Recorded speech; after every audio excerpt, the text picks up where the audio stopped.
Քանի տաղավար տոն ունի հայ առաքելական Սուրբ եկեղեցին։ 5.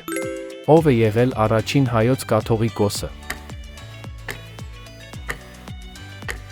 Գրիգոր Լուսավորիչ, որ թագավորի օրոք է գրվել հայոց Այբուբենը։ Վրամշապուհ Արշակունի,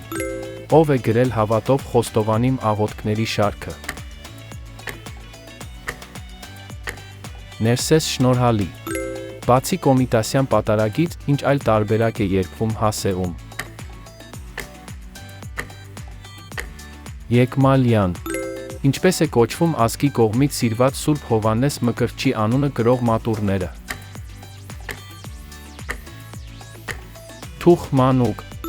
ինչպես է կոչվում առաքյալների հանդիպման վայրը Հայաստանում։ Օթեաց խաչ, ինչպես է կոչվում այն գրքերը, որոնք չեն մտել Աստվածաշնչի կանոնի մեջ։ Պարականոն,